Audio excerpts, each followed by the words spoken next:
Ladies and gentlemen, there are truths that live quietly in the corners of our souls, waiting for us to find the courage to say them aloud.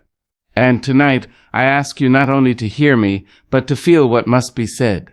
For some of us were not shaped for the crowd. Some of us were carved by the slow, patient hands of destiny, to walk paths few would dare to tread. We are not aloof, we are not arrogant, we are simply chosen. To be chosen is not to be exalted, it is to be marked. Marked not by privilege, but by responsibility. It is to carry a flame so bright, so wild, so consuming, that not everyone can stand near without being burned by the brilliance of it.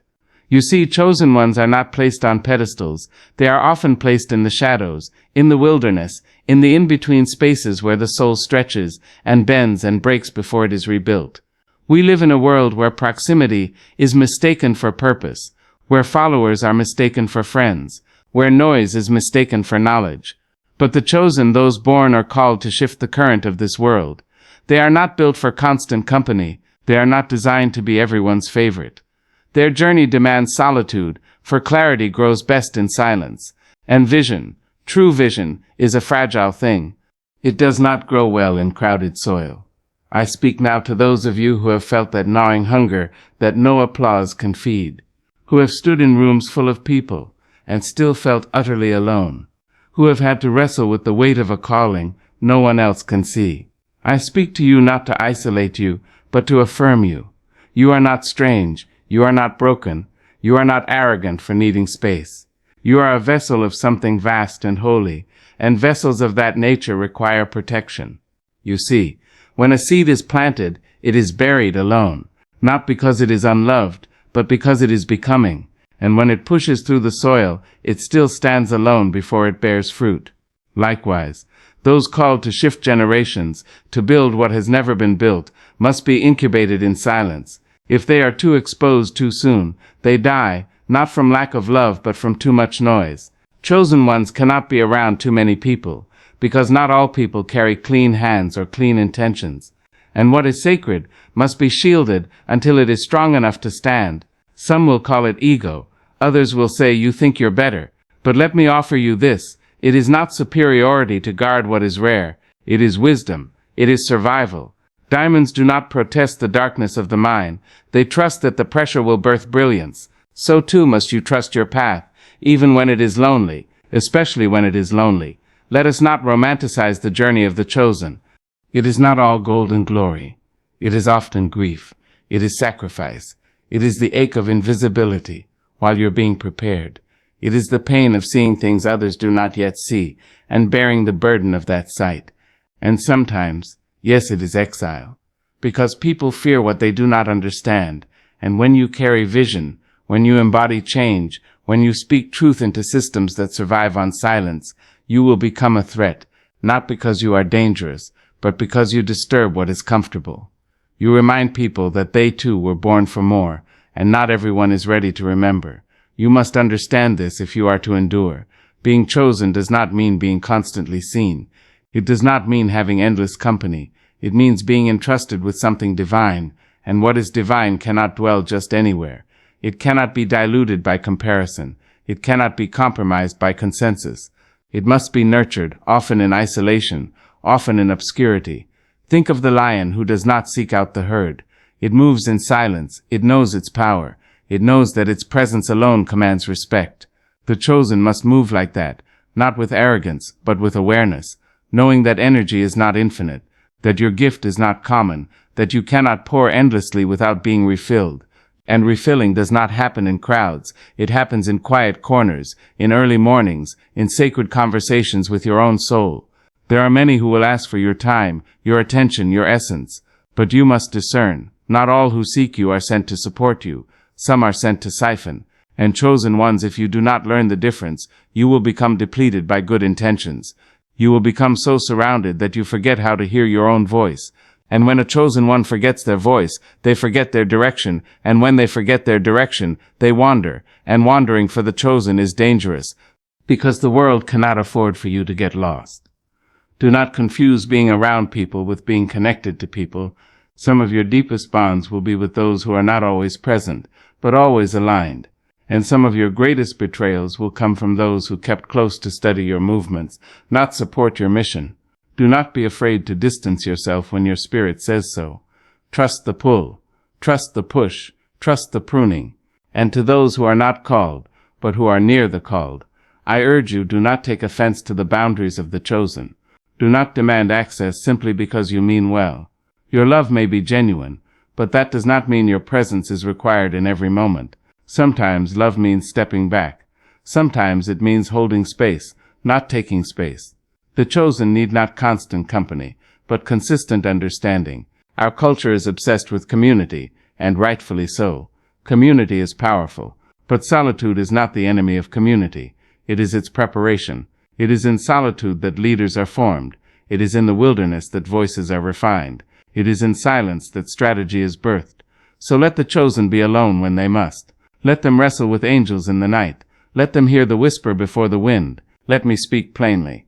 If you have been called, truly called, you cannot live like everyone else. You cannot show up to every gathering. You cannot pour endlessly. You cannot explain yourself to every curious onlooker. Your assignment is not up for debate. Your time is not for every table. Your spirit is not up for consumption. And that's not rudeness, that's reverence. There is a cost to carrying light. It attracts beauty, yes, but it also attracts bugs. And sometimes the chosen must dim, not to hide, but to protect, until the flame can burn without consuming them, until they have learned how to hold their fire without setting everything ablaze. This is the sacred work of becoming, and it cannot happen under constant watch. In ancient times, prophets were not socialites. They were not the life of the party. They were strange. They were avoided. They were feared, not because they were unkind, but because they saw too much.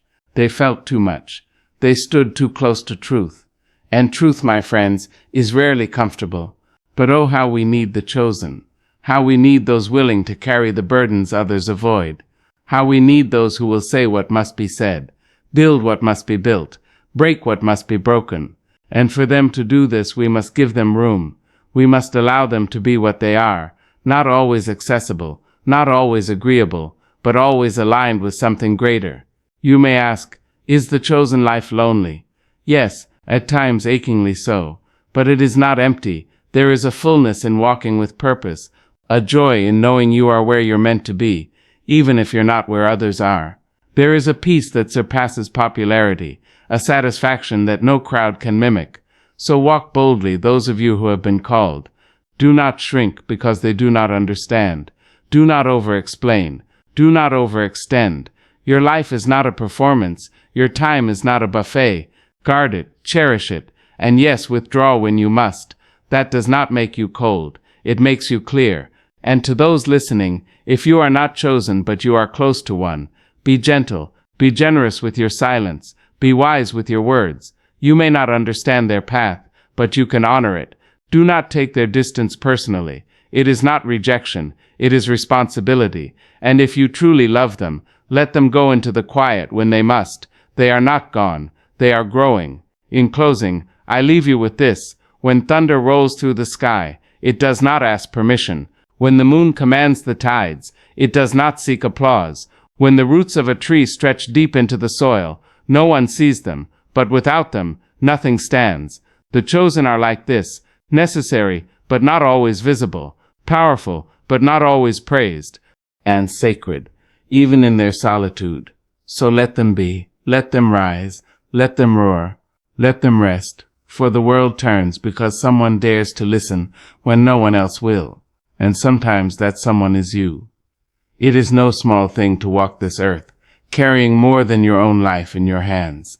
To be chosen is to be a bridge, stretching between what is and what could be, a channel through which dreams become decisions, and decisions become movements. But bridges do not sleep.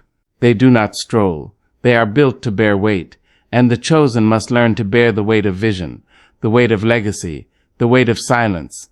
We live in a time where every soul is beckoned to speak, to perform, to prove. But the chosen are summoned to something different. They are called not to echo, but to originate, not to appease, but to awaken. And awakening is not a gentle task. It disrupts, it offends, it reveals, which is why the chosen cannot always be around a lot of people. They must be careful what frequencies they allow near their spirit, because they do not just live for themselves, they live for the future, and the future demands clarity. To live chosen is to cultivate the discipline of retreat, not to escape the world but to commune with something higher. Some call it God, others call it calling, others still legacy, but whatever name it takes, it speaks to them, not in the volume of the crowd, but in the stillness of solitude, in the hush of early mornings, in the ache of long nights. It says, "Come away, I have something to show you, but I cannot show you while you're distracted by the noise of what is not meant for you." People will ask, "Why do you keep to yourself?" They will press, "Why don't you show up more? Why don't you let people in?" And perhaps you will try, perhaps you will stretch, you will open a little more, only to find that the depth of your calling cannot breathe in shallow waters. You will see that certain truths cannot survive small talk, that some souls, no matter how well-meaning, are not built to hold the intensity of your fire. And that's not their fault, but it is your responsibility to protect what burns in you. This world celebrates the loud, it rewards the visible, it promotes the popular, but chosen ones often walk in the opposite rhythm, not because they are above others, but because their blueprint is different. They are being built for endurance, not applause, for legacy, not likes, for impact, not attention. And that kind of life cannot flourish when constantly tethered to too many voices. Some of you listening know exactly what I mean. You've tried to join the crowd, and yet something in you remained untouched. You've gone to the gatherings, you've played the part, and still your spirit whispered, "There is more." Not more applause, not more followers, but more depth, more alignment, more truth. And you have felt the ache of not quite belonging, not because you are broken, but because your frequency is rare. The truth is, people fear what does not mirror them. And if you are chosen, your very being becomes a mirror to the world's unlived potential. Your presence becomes a quiet question. Why not more? Why not better? Why not now? And most people are not ready to answer that question. So they retreat, or they ridicule, or they try to reshape you into something easier to digest. But chosen ones must not be digested. They must be digested by purpose, not people. Do not waste your energy trying to explain a vision not everyone can see. Some things are not meant to be explained. They are meant to be embodied, and that embodiment takes time. It takes solitude. It takes separation. The caterpillar does not ask the world to understand its cocoon. It simply goes inward, trusting that the transformation it needs cannot happen in front of everyone. So must you. There is also danger in too much exposure, not because the world is wicked, but because the world is busy. And if you are not careful, its pace will become yours. You will rush. You will compare. You will lose your rhythm trying to match someone else's. And rhythm is sacred. It is how the chosen stay tethered to their source. If you lose that, you lose your clarity. And if you lose your clarity, you lose your effectiveness. And if you lose your effectiveness, you may as well not have been chosen at all. I speak now to those who feel weary from trying to belong. You do not have to fit in to be valuable. You do not have to be surrounded to be supported. Your solitude is not a punishment. It is a preparation. The ancestors knew this. They knew the strength of silence, the wisdom of waiting, the power of pruning. They did not plant their seeds in busy places. They chose soil that was deep and still. You are that soil, and so I implore you, do not resist your solitude. Embrace it, cherish it, let it do its work, let it strip away what is not real, let it fortify what is, let it teach you the sound of your own soul so well, that when the world gets loud, you still know how to listen to your own spirit. That is how you survive as a chosen one. That is how you thrive. This path is not for the faint of heart. You will be misunderstood. You will be questioned. You will be left out. But you will also be guided. You will be held. You will be used in ways you cannot yet imagine. The oak does not weep because it cannot grow as fast as the grass. It knows its roots are going deep, so it can last long. You are not here for a moment.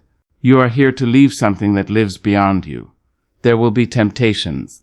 Oh yes, to dilute yourself, to conform, to step back into comfort. But you must remember, the calling costs, and the chosen must pay with their attention, their energy, and yes, sometimes their community. But what you gain in return is divine clarity, a peace that does not depend on external validation, a knowing that you are doing what only you were born to do. When the storm comes, and it will, You will not survive it by popularity. You will survive it by knowing who you are and what you carry. You will survive it because you took the time in quiet to anchor yourself, to train your ears to hear what is eternal, to harden your resolve without hardening your heart. That is the power of the chosen. They bend, but they do not break. They may bleed, but they still build, because they are not moving for themselves. They are moving for something greater. And let us not forget, being chosen is not about superiority. It is about surrender. It is not about elevation. It is about obedience. It is not about being more. It is about being aligned.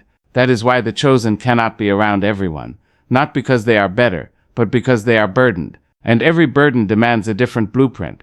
So I say to you again, do not apologize for your distance. Do not shrink your energy to make others comfortable. Do not explain what is holy. Do not unpack what is sacred. Protect your process, honor your timing, tend to your temple, and trust that when it is time, the right people, the right spaces, the right doors will open, not to the version of you that is performing, but to the version of you that is prepared. This is your charge, chosen one, to walk with integrity, to lead without crowd approval, to love deeply without needing to be constantly seen, to know that your life matters not because of who surrounds you, but because of what flows through you, and what flows through you is rare. Let it remain rare. Let it remain protected. Let it grow strong. There will be moments when you look around and find few, if any, walking beside you. Do not let that break your spirit. Let it remind you that you are being trusted with something significant, that your solitude is not a verdict. It is a vote of confidence from the universe, from God, from life itself. It says you are ready to carry what others cannot. Carry it well. And when you've grown strong enough, when your roots are deep enough, when your fire is refined enough, you will emerge, not needing to be the loudest, not needing to be the most loved, but steady, clear, ready. You will speak, and those who are meant to hear will hear. You will move, and those who are meant to follow will follow. And you will know in the deepest part of your soul that the solitude was worth it, that the silence was sacred, that the distance was divine. The chosen cannot be around a lot of people, not because they are better, but because they are building something bigger, something lasting, something holy. And that kind of work requires a different kind of life. So live it, and let no one make you feel ashamed for needing space to become who you were always meant to be. And still, we go deeper. For it is not enough to understand the solitude of the chosen. You must also learn how to live it, to wear it not as a punishment, but as a practice. It is an art to be alone and not lonely. It is a discipline to sit with your own thoughts and not flinch, to hear the voice of your calling louder than the echo of the crowd. That discipline must be cultivated daily, gently, relentlessly, because this world will offer you many reasons to abandon your post, to dull your shine, to compromise your truth. It will offer you companionship as a transaction.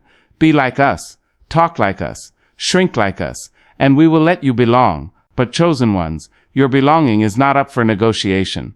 You are not here to blend. You are here to blaze. You must be prepared for the seasons when your light will go unseen, when your words will be misunderstood, when your absence will be criticized. There will be those who call you distant, difficult, detached. But you must remember, distance is not detachment. It is discernment, a necessary removal to protect what is not yet ready to be revealed. The chrysalis does not apologize for closing. The moon does not explain its phases, and neither must you. Learn to listen without needing to respond. Learn to walk away without guilt. Learn to guard your energy without shame. For every time you make yourself more available to people who are not aligned with your purpose, you make yourself less available to the one who gave you the purpose to begin with. Every yes that violates your peace is a step away from the path you were born to walk. You must be willing to be misunderstood to stay true. The chosen are not simply set apart. They are trained apart, molded in the unseen, refined in the fire of isolation. This training is not gentle. It is rigorous. It is exacting. Because the work you are meant to do cannot be done halfway. It requires every inch of you, your patience, your focus, your integrity. And so life will strip away distractions. Life will strip away applause. Life will strip away everything that cannot carry the weight of what is coming. Some of you are in that season now, where the calls have slowed, the doors have closed, the friends have faded. You are surrounded by silence. Do not rush to fill it. Let it teach you. Let it shape you. You are not being buried, you are being planted, and every root must grow deep before the tree can reach high. Be patient with your process. The chosen cannot always be seen, because if they are seen too early, they are misused. You are not meant to be consumed for entertainment. You are meant to be encountered with reverence. Your gift is not a product, it is a prophecy. And prophecy does not perform, it reveals, it disrupts, it awakens, and that awakening must start in you. You must know yourself before the world knows you. You must love yourself when no one is clapping. You must trust your vision when no one else sees it. This is not arrogance. This is alignment. It is knowing that your purpose predates popularity, that your work is for the long game, and long games are built in hidden places. This is why the chosen often look different, move different, speak different. It is not aesthetic. It is survival. Their soul has been through battles that most cannot see. Their eyes have looked into the future and wept. Their hearts have held burdens too sacred to name. So forgive them if they do not linger long in shallow spaces, if they do not join every celebration, if they do not explain every decision. The chosen walk with a different compass. They are not moved by the same winds. They hear things others do not hear. They feel things others do not feel. And sometimes they must choose solitude over celebration, integrity over inclusion, truth over trend. These choices are costly, but they are necessary. Do not mourn the loss of what you outgrew. If they were meant to go with you, they would not have fallen away. Let your shedding be sacred. Let the old fall so the new may rise. This is the rhythm of the chosen. Constant death and rebirth. You will die to ego, die to image, die to attachment. But from every death, you will rise clearer, truer, stronger, and oh how the world needs what you carry. But it cannot receive it if you dilute it. It cannot recognize it if you disguise it. It cannot follow it if you abandon it. You must stay the course, even when it hurts, even when it's quiet, even when you feel forgotten. For the time will come when what you've built in silence will speak loudly, and it will speak for itself. You are not invisible. You are incubating. You are not irrelevant. You are in training. You are not behind. You are being prepared. Trust that. And trust, too, that when the time is right, the ones who are meant to walk with you will recognize your frequency. You won't have to shout. You won't have to perform. Your alignment will be your signal, and they will come, not to take, but to build, not to distract, but to support, not to compete, but to amplify. Until then, protect your frequency. Say no without guilt. Say yes without fear. Sit in your solitude like a throne, not a prison. Let it remind you of your power. Let it remind you that your worth is not dependent on how many people clap when you speak, but on how faithful you are to what you were given. If you are chosen, then your time is sacred. Your energy is currency. Your presence is purpose. You are not just living, you are leading, even when no one sees you, especially then. This world does not need more noise. It needs more clarity. It needs more people willing to live slowly, speak truthfully, walk humbly. The chosen are not here to entertain. They are here to elevate. And that elevation often requires excavation, digging deep into your soul to unearth the truth no one else is willing to say. That is why you cannot be around everyone. Because not everyone is ready to hear truth. Not everyone can carry truth. Not everyone will honor truth. So go where you are called, not where you are celebrated. Not where you are comfortable. Go where your gift is safe. Go where your spirit can breathe. Go where your silence is not seen as absence, but as alignment. The time will come when your voice will matter to many. But for now, let it matter most to you. Let your own spirit be your sanctuary. Let your own integrity be your counsel. Let your own path be your proof. There are those who will question your distance. Let them. There are those who will doubt your direction. Let them. There are those who will walk away. Let them. Because you, chosen one, were not built to be everywhere. You were built to be exactly where you are needed. And sometimes that means walking alone. Sometimes that means sitting still. Sometimes that means saying nothing at all. But do not mistake stillness for stagnation. You are moving. You are growing. You are becoming. And the world will see in time that the ones who walked alone were not lost. They were leading. So walk on, chosen one, with your back straight, your heart open, your vision clear. And when the world gets too loud, retreat, not out of fear, but out of reverence. There is work to be done, and you cannot do it surrounded by distractions. You were never meant for the noise. You were meant for the change, and change, true change, always begins in silence. So let us stand in this silence a little longer. Let us sit inside its stillness, not to escape the world, but to see it more clearly. You see, when the noise fades and the lights dim and the crowd retreats, you are left with only what is true. You can no longer pretend. You can no longer perform. In that hush, you hear the rawness of your own heartbeat.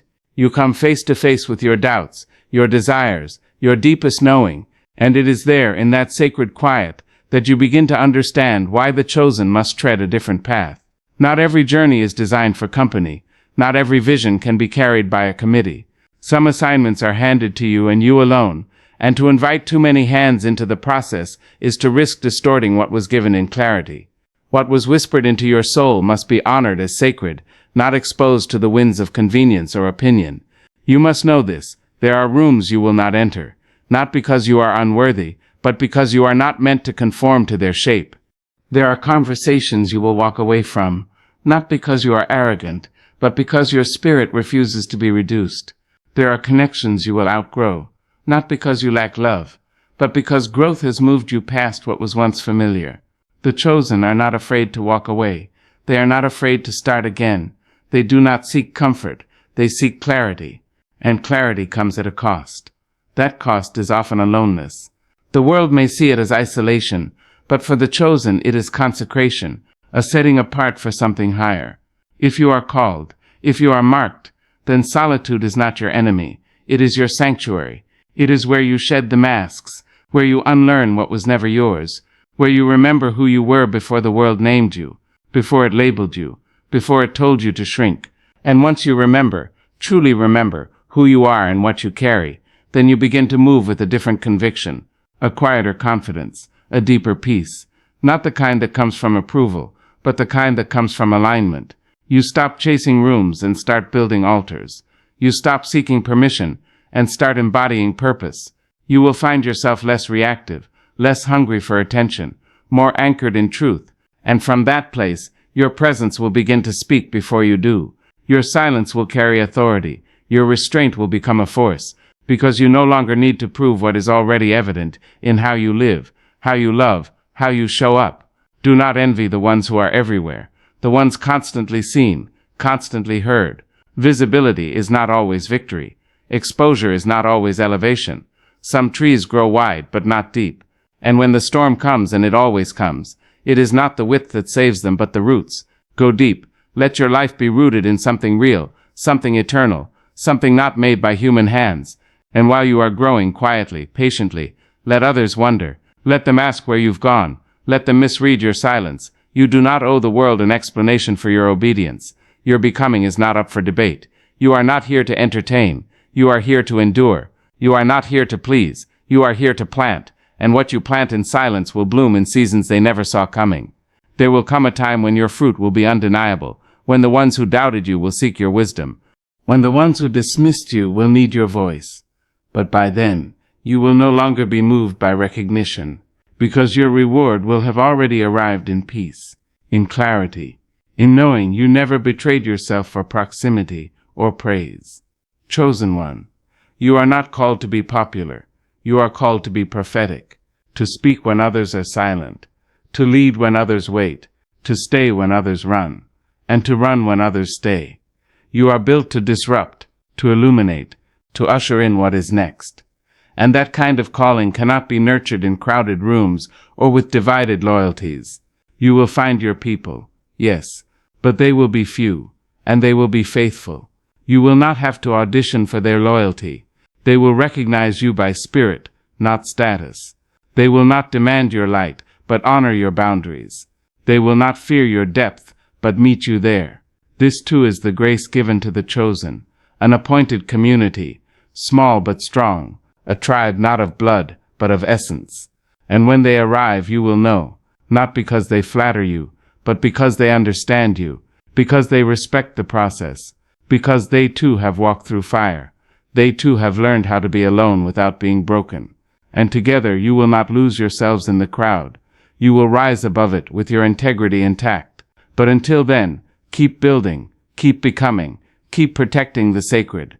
You are not waiting. You are working. You are not idle. You are incubating. And what is being shaped in you now will sustain not just your own journey, but the journeys of those assigned to your voice. You carry too much to be careless, too much to be casual, too much to be common. So be deliberate, be discerning, be disciplined. Your destiny depends on it. The legacy you leave will not be in how many knew your name, but in how many lives were transformed by your obedience, your truth, your unwavering yes to the call. So let them talk, let them speculate, let them walk away. Your solitude is not a void, it is a vow, a covenant between your soul and the one who called you. Honor it, stand in it, let it shape you, because one day you will look back on these quiet days, not with regret, but with reverence. You will see how every step, every silence, every separation was necessary, how it carved out a space within you for vision, for wisdom, for a love that is not loud but lasting. And when you speak, when you finally speak, it will not be with desperation, but with destiny. Your words will not just be heard, they will be felt, because they were forged in the furnace of solitude. That is the power of the chosen, not in their presence alone, but in their preparation. And you, dear soul, are being prepared. Not everyone can walk with you, not everyone should, because your path is not for the many, it is for the meaningful. So walk it with your head held high.